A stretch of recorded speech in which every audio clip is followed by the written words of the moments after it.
The Rivals of Sherlock Holmes, Volume 2. The Mysterious Death on the Underground Railway, by Baroness Emma Orczy. Chapter 10. The Mysterious Death on the Underground Railway. It was all very well for Mr. Richard Frobisher, of the London Mail, to cut up rough about it. Polly did not altogether blame him. She liked him all the better for that frank outburst of manlike ill-temper which, after all said and done, was only a very flattering form of masculine jealousy. Moreover, Polly distinctly felt guilty about the whole thing. She had promised to meet Dickie, that is, Mr. Richard Frobisher, at 2 o'clock sharp outside the Palace Theatre, because she wanted to go to a Maud Allan matinée, and because he naturally wished to go with her. But at 2 o'clock sharp she was still in Norfolk Street, Strand, inside an ABC shop, sipping cold coffee opposite a grotesque old man who was fiddling with a bit of string. How could she be expected to remember Maud Allan or the Palace Theatre or Dickie himself, for a matter of that? The man in the corner had begun to talk of that mysterious death on the Underground Railway, and Polly had lost count of time, of place, and circumstance. She had gone to lunch quite early, for she was looking forward to the matinée at the Palace. The old scarecrow was sitting in his accustomed place when she came into the ABC shop, but he had made no remark all the time that the young girl was munching her scone and butter. She was just busy thinking how rude he was not even to have said good morning, when an abrupt remark from him caused her to look up. "Will you be good enough," he said suddenly, "to give me a description of the man who sat next to you just now, while you were having your cup of coffee and scone?" Involuntarily Polly turned her head towards the distant door, through which a man in a light overcoat was even now quickly passing. That man had certainly sat at the next table to hers, when she first sat down to her coffee and scone. He had finished his luncheon, whatever it was, moment ago, had paid at the desk and gone out. The incident did not appear to Polly as being of the slightest consequence. Therefore she did not reply to the rude old man, but shrugged her shoulders and called to the waitress to bring her bill. "Do you know if he was tall or short, dark or fair?" continued the man in the corner, seemingly not the least disconcerted by the young girl's indifference. "Can you tell me at all what he was like?" "Of course I can," rejoined Polly impatiently, "but I don't see that my description of one of the customers in an ABC shop can have the slightest importance." He was silent for a minute, while his nervous fingers fumbled about in his capacious pockets in search of the inevitable piece of string. When he had found this necessary adjunct to thought, he viewed the young girl again through his half-closed lids, and added maliciously, "But supposing it were of paramount importance that you should give an accurate description of a man who sat next to you for half an hour to-day, how would you proceed?" "I should say that he was of medium height." 5 foot 8, 9, or 10, he interrupted quietly. "How can one tell to an inch or two?" rejoined Polly crossly. "He was between colours." "What's that?" he inquired blandly. "Neither fair nor dark. His nose—" "Well, what was his nose like? Will you sketch it?" "I am not an artist. His nose was fairly straight. His eyes—" "Were neither dark nor light. His hair had the same striking peculiarity. He was neither short nor tall. His nose was neither aquiline nor snub," he recapitulated sarcastically. "No," she retorted, "he was just ordinary looking." "Would you know him again, say, to-morrow, and among a number of other men who were neither tall nor short, dark nor fair, aquiline nor snub-nosed, etc.?" "I don't know. I might.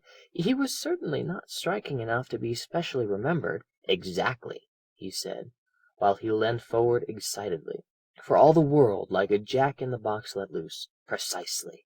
And you are a journalist. Call yourself one, at least, and it should be part of your business to notice and describe people. I don't mean only the wonderful personage with the clear Saxon features, the fine blue eyes, the noble brow and classic face, but the ordinary person, the person who represents 90 out of every 100 of his own kind, the average Englishman, say, of the middle class, who is neither very tall nor very short, who wears a moustache which is neither fair nor dark, but which masks his mouth, and a top hat which hides the shape of his head and brow, a man, in fact, who dresses like hundreds of his fellow creatures, moves like them, speaks like them, has no peculiarity. Try to describe him, to recognize him, say, a week hence, among his other 89 doubles. Worse still, to swear his life away, if he happened to be implicated in some crime wherein your recognition of him would place the halter round his neck. Try that, I say, and having utterly failed, you will more readily understand how one of the greatest scoundrels unhung is still at large, and why the mystery on the Underground Railway was never cleared up. I think it was the only time in my life that I was seriously tempted to give the police the benefit of my own views upon the matter. You see, though I admire the brute for his cleverness, I did not see that his being unpunished could possibly benefit anyone. In these days of tubes and motor traction of all kinds, the old-fashioned best, cheapest, and quickest route to City and West End is often deserted, and the good old metropolitan railway carriages cannot at any time be said to be overcrowded. Anyway, when that particular train steamed into Aldgate at about 4 p.m. on March 18th last, the first-class carriages were all but empty. The guard marched up and down the platform, looking into all the carriages to see if anyone had left a halfpenny evening paper behind for him, and opening the door of one of the first-class compartments, he noticed a lady sitting in the further corner, with her head turned away towards the window, evidently oblivious to the fact that on this line Aldgate is the terminal station. "Where are you for, lady?" he said. The lady did not move, and the guard stepped into the carriage, thinking that perhaps the lady was asleep. He touched her arm lightly and looked into her face. In his own poetic language, he was "struck all of a heap." In the glassy eyes, the ashen colour of the cheeks, the rigidity of the head, there was the unmistakable look of death. Hastily the guard, having carefully locked the carriage door, summoned a couple of porters, and sent one of them off to the police station and the other in search of the station master. Fortunately, at this time of day the up platform is not very crowded, all the traffic tending westward in the afternoon.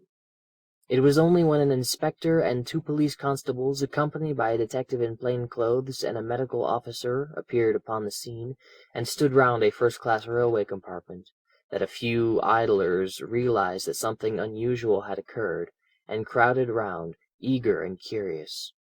Thus it was that the later editions of the evening papers, under the sensational heading, "Mysterious Suicide on the Underground Railway," had already an account of the extraordinary event. The medical officer had very soon come to the decision that the guard had not been mistaken, and that life was indeed extinct. The lady was young, and must have been very pretty before the look of fright and horror had so terribly distorted her features.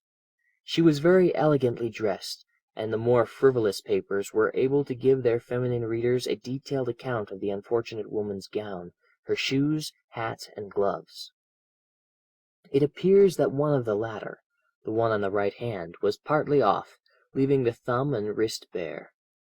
That hand held a small satchel, which the police opened, with a view to the possible identification of the deceased, but which was found to contain only a little loose silver, some smelling salts, and a small empty bottle, which was handed over to the medical officer for purposes of analysis. It was the presence of that small bottle which had caused the report to circulate freely that the mysterious case on the Underground Railway was one of suicide. Certain it was that neither about the lady's person nor in the appearance of the railway carriage was there the slightest sign of struggle or even of resistance.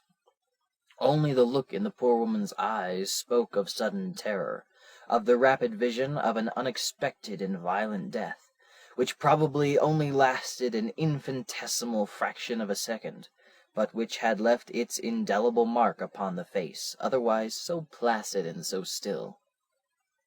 The body of the deceased was conveyed to the mortuary, So far, of course, not a soul had been able to identify her, or to throw the slightest light upon the mystery which hung around her death. Against that, quite a crowd of idlers, genuinely interested or not, obtained admission to view the body, on the pretext of having lost or mislaid a relative or a friend. At about 8:30 p.m. a young man, very well dressed, drove up to the station in a hansom, and sent in his card to the superintendent. It was Mr. Hazeldene, shipping agent, of 11 Crown Lane, E.C., and number 19 Addison Row, Kensington. The young man looked in a pitiable state of mental distress.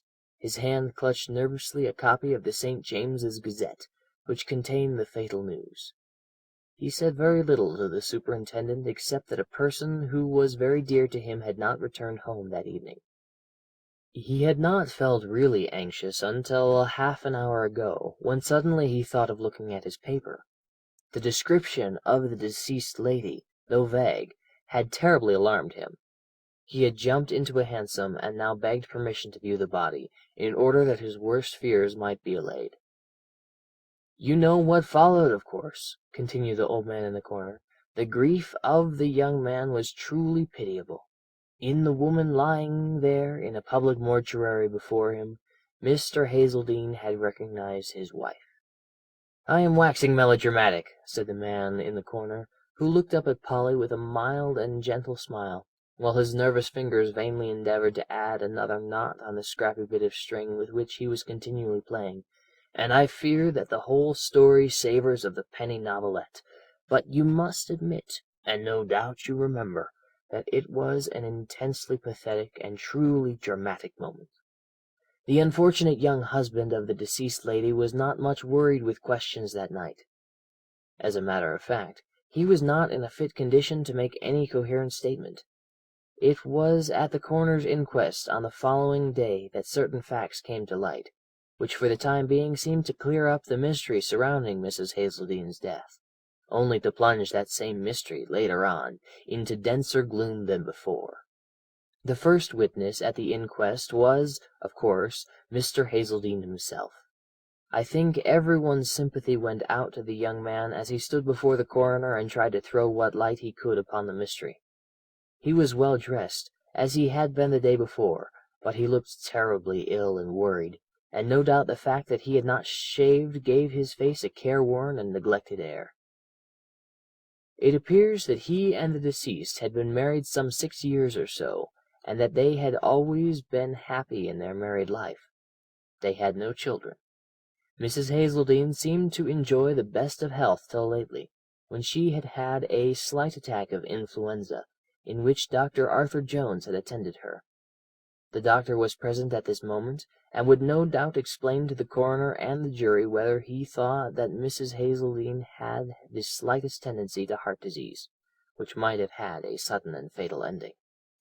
The coroner was, of course, very considerate to the bereaved husband. He tried by circumlocution to get at the point he wanted, namely, Mrs. Hazeldene's mental condition lately. Mr. Hazeldene seemed loath to talk about this. No doubt he had been warned as to the existence of the small bottle found in his wife's satchel. "It certainly did seem to me at times," he at last reluctantly admitted, "that my wife did not seem quite herself. She used to be very gay and bright, and lately I often saw her in the evening sitting, as if brooding over some matters, which evidently she did not care to communicate to me." Still the coroner insisted, and suggested the small bottle. I know," replied the young man, with a short, heavy sigh. "You mean the question of suicide. I cannot understand it at all. It seems so sudden and so terrible. She certainly had seemed listless and troubled lately, but only at times, and yesterday morning, when I went to business, she appeared quite herself again, and I suggested that we should go to the opera in the evening. She was delighted, I know, and told me she would do some shopping and pay a few calls in the afternoon." "Do you know at all where she intended to go when she got into the Underground Railway?" "Well, not with certainty. You see, she may have meant to get out at Baker Street, and go down to Bond Street to do her shopping. Then, again, she sometimes goes to a shop in St. Paul's Churchyard, in which case she would take a ticket to Aldersgate Street, but I cannot say." "Now, Mr. Hazeldene," said the coroner at last, very kindly, "will you try to tell me if there was anything in Mrs. Hazeldene's life which you know of, and which might in some measure explain the cause of the distressed state of mind which you yourself had noticed? Did there exist any financial difficulty which might have preyed upon Mrs. Hazeldene's mind? Was there any friend to whose intercourse with Mrs. Hazeldene you at any time took exception? In fact," added the coroner, as if thankful that he had got over an unpleasant moment, "can you give me the slightest indication which would tend to confirm the suspicion that the unfortunate lady, in a moment of mental anxiety or derangement, may have wished to take her own life?" There was silence in the court for a few moments. Mr. Hazeldene seemed to everyone there present to be labouring under some terrible moral doubt. He looked very pale and wretched, and twice attempted to speak before he at last said in scarcely audible tones, "No, there were no financial difficulties of any sort. My wife had an independent fortune of her own. She had no extravagant tastes." "Nor any friend you at any time objected to?" insisted the coroner. "Nor any friend I at any time objected to," stammered the unfortunate young man, evidently speaking with an effort. "I was present at the inquest," resumed the man in the corner, after he had drunk a glass of milk and ordered another, "and I can assure you that the most obtuse person there plainly realized that Mr. Hazeldene was telling a lie.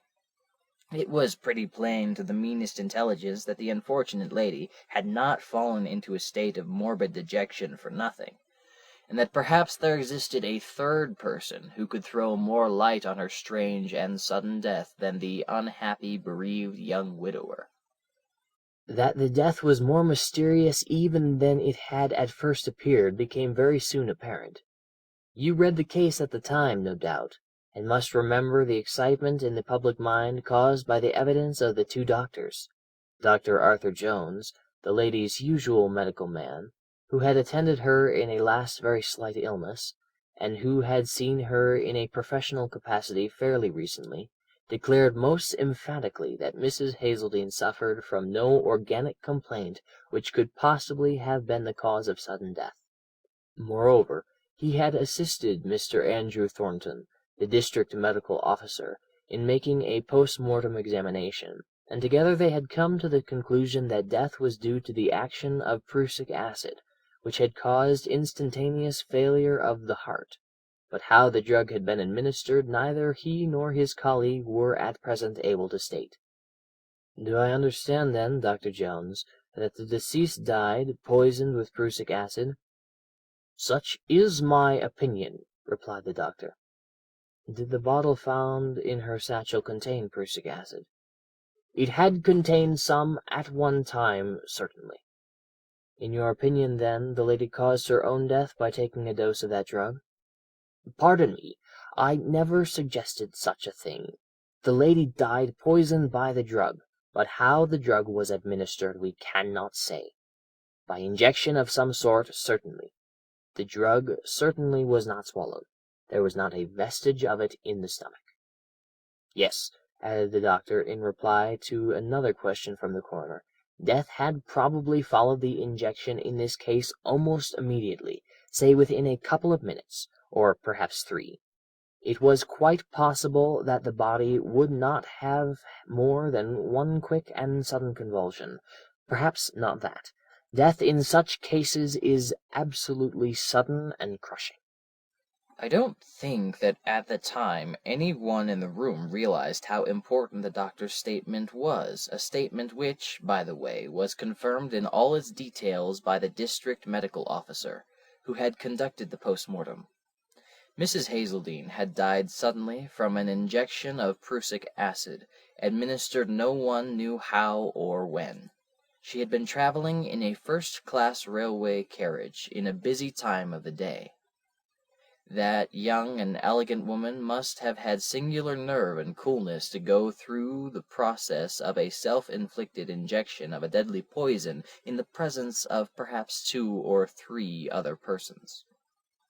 Mind you, when I say that no one there realized the importance of the doctor's statement at that moment, I am wrong. There were 3 persons who fully understood at once the gravity of the situation, and the astounding development which the case was beginning to assume. "Of course, I should have put myself out of the question," added the weird old man, with that inimitable self-conceit peculiar to himself.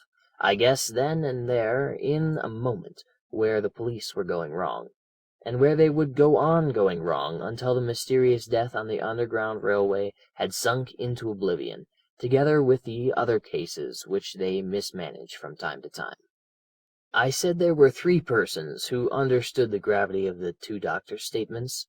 The other 2 were, firstly, the detective who had originally examined the railway carriage, a young man of energy and plenty of misguided intelligence. The other was Mr. Hazeldene. At this point the interesting element of the whole story was first introduced into the proceedings, and this was done through the humble channel of Emma Funnel, Mrs. Hazeldene's maid, who, as far as was known then, was the last person who had seen the unfortunate lady alive and had spoken to her. "Mrs. Hazeldene lunched at home," explained Emma, who was shy, and spoke almost in a whisper. "She seemed well and cheerful. She went out at about 3:30, and told me she was going to Spence's, in St. Paul's churchyard, to try on her new tailor-made gown. Mrs. Hazeldene had meant to go there in the morning, but was prevented as Mr. Errington called." "Mr. Errington?" asked the coroner casually. "Who is Mr. Errington?" But this Emma found difficult to explain. Mr. Errington was Mr. Errington, that's all. "Mr. Errington was a friend of the family. He lived in a flat in the Albert Mansions. He very often came to Addison Row, and generally stayed late." Pressed still further with questions, Emma at last stated that latterly Mrs. Hazeldene had been to the theatre several times with Mr. Errington, and that on those nights the master looked very gloomy and was very cross. Recalled, the young widower was strangely reticent. He gave forth his answers very grudgingly, and the coroner was evidently absolutely satisfied with himself at the marvellous way in which, after a quarter of an hour of firm yet very kind questionings, he had elicited from the witness what information he wanted. Mr. Errington was a friend of his wife. He was a gentleman of means, and seemed to have a great deal of time at his command. He himself did not particularly care about Mr. Errington, but he certainly had never made any observations to his wife on the subject. "But who is Mr. Errington?" repeated the coroner once more. "What does he do? What is his business or profession?" "He has no business or profession." "What is his occupation, then?" "He has no special occupation. He has ample private means. But he has a great and very absorbing hobby." "What is that?" "He spends all his time in chemical experiments, and is, I believe, as an amateur, a very distinguished toxicologist." Chapter 11. Mr. Errington. "Did you ever see Mr. Errington, the gentleman so closely connected with the mysterious death on the Underground Railway?" asked the man in the corner as he placed 1 or 2 of his little snapshot photos before Miss Polly Burton. "There he is, to the very life. Fairly good looking, a pleasant face enough, but ordinary, absolutely ordinary. It was this absence of any peculiarity which very nearly, but not quite, placed the halter round Mr. Errington's neck. But I am going too fast, and you will lose the thread. The public, of course, never heard how it actually came about that Mr. Errington, the wealthy bachelor of Albert Mansions, of the Grosvenor, and other young dandies' clubs, one fine day found himself before the magistrates at Bow Street, charged with being concerned in the death of Mary Beatrice Hazeldene, late of number 19 Addison Row. I can assure you both press and public were literally flabbergasted. You see, Mr. Errington was a well-known and very popular member of a certain smart section of London society. He was a constant visitor at the opera, the racecourse, the park, and the Charlton. He had a great many friends, and there was consequently quite a large attendance at the police court that morning. What had transpired was this. After the very scrappy bits of evidence which came to light at the inquest, two gentlemen bethought themselves that perhaps they had some duty to perform towards the state and the public generally. Accordingly they had come forward, offering to throw what light they could upon the mysterious affair on the Underground Railway. The police naturally felt that their information, such as it was, came rather late in the day, but as it proved of paramount importance, and the two gentlemen, moreover, were of undoubtedly good position in the world, they were thankful for what they could get, and acted accordingly. They accordingly brought Mr. Errington up before the magistrate on a charge of murder. The accused looked pale and worried when I first caught sight of him in the court that day, which was not to be wondered at, considering the terrible position in which he found himself. He had been arrested at Marseilles, where he was preparing to start for Colombo. I don't think he realized how terrible his position really was until later in the proceedings, when all the evidence relating to the arrest had been heard, and Emma Funnell had repeated her statement as to Mr. Errington's call at 19 Addison Row in the morning, and Mrs. Hazeldene starting off for St. Paul's Churchyard at 3:30 in the afternoon. Mr. Hazeldene had nothing to add to the statements he had made at the coroner's inquest. He had last seen his wife alive on the morning of the fatal day. She had seemed very well and cheerful. I think everyone present understood that he was trying to say as little as possible that could in any way couple his deceased wife's name with that of the accused. And yet from the servant's evidence it undoubtedly leaked out that Mrs. Hazeldene, who was young, pretty, and evidently fond of admiration, had once or twice annoyed her husband by her somewhat open yet perfectly innocent flirtation with Mr. Errington. I think every one was most agreeably impressed by the widower's moderate and dignified attitude. You will see his photo there, among this bundle. That is just how he appeared in court. In deep black, of course, but without any sign of ostentation in his mourning. He had allowed his beard to grow lately, and wore it closely cut in a point. After his evidence, the sensation of the day occurred. A tall, dark-haired man, with the word City written metaphorically all over him, had kissed the book, and was waiting to tell the truth and nothing but the truth. He gave his name as Andrew Campbell, head of the firm of Campbell and Co., brokers of Throgmorton Street. In the afternoon of March 18th, Mr. Campbell, travelling on the Underground Railway, had noticed a very pretty woman in the same carriage as himself. She had asked him if she was in the right train for Aldersgate. Mr. Campbell replied in the affirmative, and then buried himself in the Stock Exchange quotations of his evening paper. At Gower Street, a gentleman in a tweed suit and bowler hat got into the carriage, and took a seat opposite the lady. She seemed very much astonished at seeing him, but Mr. Andrew Campbell did not recollect the exact words she said. The two talked to one another a good deal, and certainly the lady appeared animated and cheerful. Witness took no notice of them. He was very much engrossed in some calculations, and finally got out at Farringdon Street. He noticed that the man in the tweed suit also got out close behind him, having shaken hands with the lady, and said in a pleasant way, "Au revoir, don't be late tonight." Mr. Campbell did not hear the lady's reply, and soon lost sight of the man in the crowd. Every one was on tenterhooks, and eagerly waiting for the palpitating moment when witness would describe and identify the man who last had seen and spoken to the unfortunate woman, within 5 minutes probably of her strange and unaccountable death. Personally, I knew what was coming before the Scotch stockbroker spoke. I could have jotted down the graphic and lifelike description he would give of a probable murderer. It would have fitted equally well the man who sat and had luncheon at this table just now. It would certainly have described 5 out of every 10 young Englishmen you know. The individual was of medium height. He wore a moustache which was not very fair nor yet very dark. His hair was between colours. He wore a bowler hat and a tweed suit, and that was all. Mr. Campbell might perhaps know him again, but then again, he might not. He was not paying much attention. The gentleman was sitting on the same side of the carriage as himself, and he had his hat on all the time. He himself was busy with his newspaper. Yes, he might know him again, but he really could not say. Mr. Andrew Campbell's evidence was not worth very much, you will say.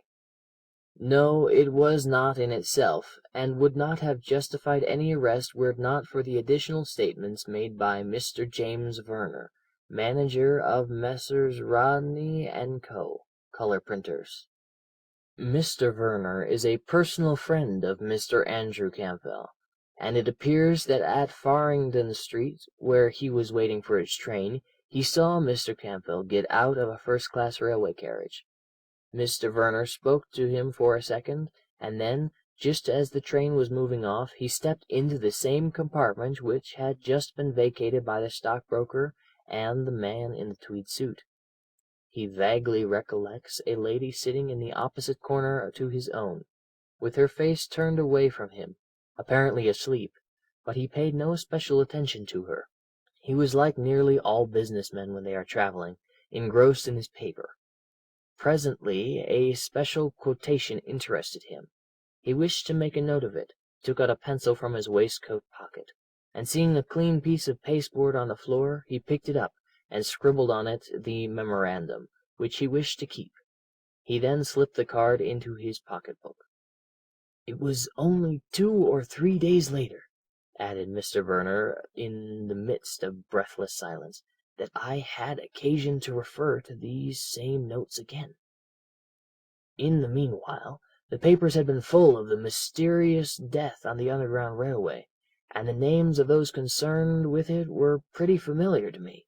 It was, therefore, with much astonishment that on looking at the pasteboard which I had casually picked up in the railway carriage, I saw the name on it, Frank Errington.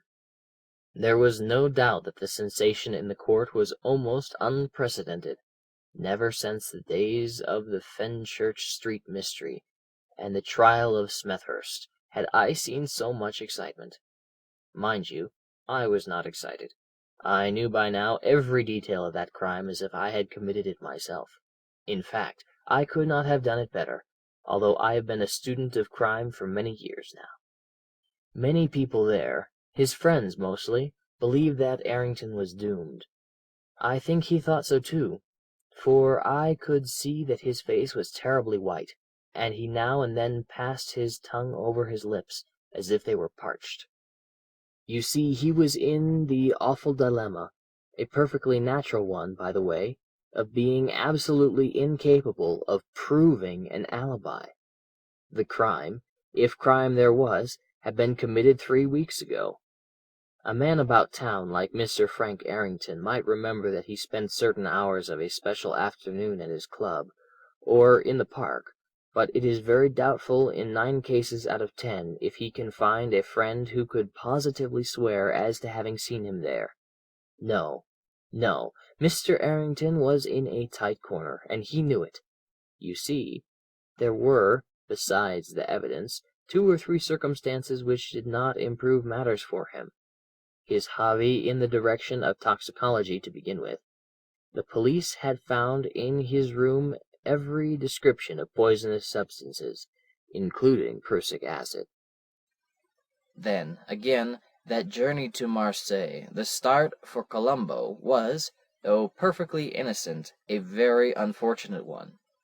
Mr. Errington had gone on an aimless voyage, but the public thought that he had fled, terrified at his own crime. Sir Arthur Inglewood, however, here again displayed his marvelous skill on behalf of his client by the masterly way in which he literally turned all the witnesses for the Crown inside out.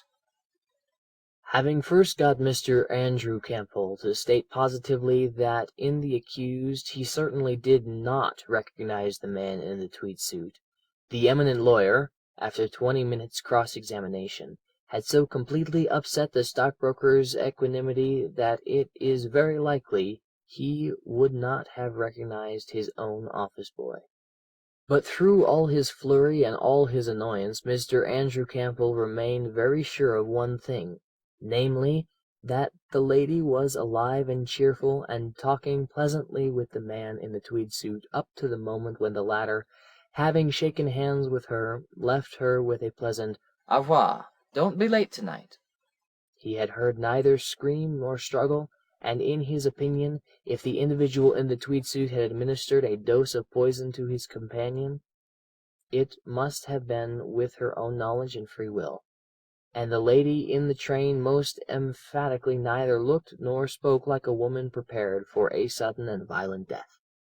Mr. James Verner, against that, swore equally positively that he had stood in full view of the carriage door from the moment that Mr. Campbell got out until he himself stepped into the compartment, that there was no one else in that carriage between Farringdon Street and Aldgate, and that the lady, to the best of his belief, had made no movement during the whole of that journey.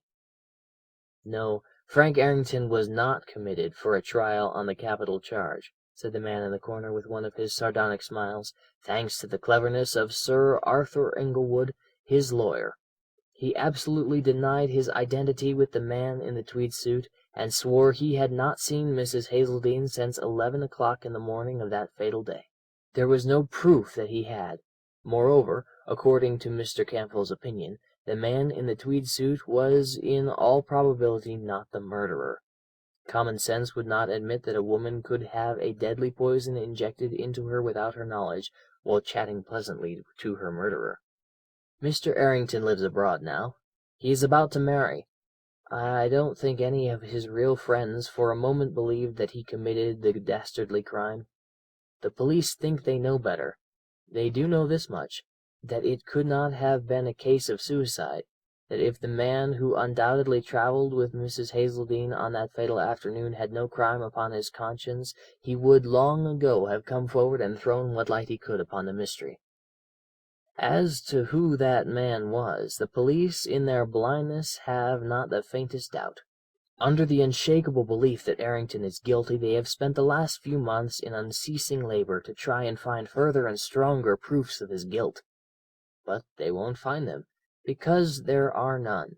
There are no positive proofs against the actual murderer, for he was one of those clever blackguards who think of everything, foresee every eventuality, who know human nature well, and can foretell exactly what evidence will be brought against them and act accordingly. This blackguard from the first kept the figure, the personality, of Frank Errington before his mind. Frank Errington was the dust which the scoundrel threw, metaphorically, in the eyes of the police, and you must admit that he succeeded in blinding them, to the extent even of making them entirely forget the one simple little sentence, overheard by Mr. Andrew Campbell, and which was, of course, the clue to the whole thing, the only slip the cunning rogue made. Au revoir. Don't be late tonight. Mrs. Hazeldene was going that night to the opera with her husband. You are astonished? He added with a shrug of the shoulders. You do not see the tragedy yet, as I have seen it before me all along. The frivolous young wife, the flirtation with a friend, all a blind, all pretense. I took the trouble which the police should have taken immediately, of finding out something about the finances of the Hazeldene ménage. Money is in 9 cases out of 10 the keynote to a crime. I found that the will of Mary Beatrice Hazeldene had been proved by the husband, her sole executor, the estate being sworn at £15,000. I found out, moreover, that Mr. Edward Sholto Hazeldene was a poor shipper's clerk when he married the daughter of a wealthy builder in Kensington. And then I made note of the fact that the disconsolate widower had allowed his beard to grow since the death of his wife. There is no doubt that he was a clever rogue," added the strange creature, leaning excitedly over the table and peering into Polly's face. "Do you know how that deadly poison was injected into the poor woman's system? By the simplest of all means, one known to every scoundrel in southern Europe. A ring. Yes, a ring which has a tiny hollow needle capable of holding a sufficient quantity of prussic acid to have killed 2 persons instead of 1. The man in the tweed suit shook hands with his fair companion. Probably she hardly felt the prick. Not sufficiently in any case to make her utter a scream. And, mind you, the scoundrel had every facility, through his friendship with Mr. Errington, of procuring what poison he required, not to mention his friend's visiting card. We cannot gauge how many months ago he began to try and copy Frank Errington in his style of dress, the cut of his moustache, his general appearance, making the change probably so gradual that no one in his own entourage would notice it. He selected for his model a man of his own height and build, with the same colored hair." But there was the terrible risk of being identified by his fellow traveler in the underground, suggested Polly. "Yes, there certainly was that risk. He chose to take it, and he was wise. He reckoned that several days would in any case elapse before that person, who, by the way, was a business man absorbed in his newspaper, would actually see him again. The great secret of successful crime is to study human nature," added the man in the corner, as he began looking for his hat and coat. "Edward Hazeldene knew it well." "But the ring?" "He may have bought that when he was on his honeymoon," he suggested with a grim chuckle. "The tragedy was not planned in a week. It may have taken years to mature. But you will own that there goes a frightful scoundrel unhung. I have left you his photograph as he was a year ago, and as he is now. You will see he has shaved his beard again, but also his moustache. I fancy he is a friend now of Mr. Andrew Campbell." He left Miss Polly Burton wondering, not knowing what to believe. And that is why she missed her appointment with Mr. Richard Frobisher, of the London Mail, to go and see Maud Allan dance at the Palace Theatre that afternoon. End of The Mysterious Death on the Underground Railway by Baroness.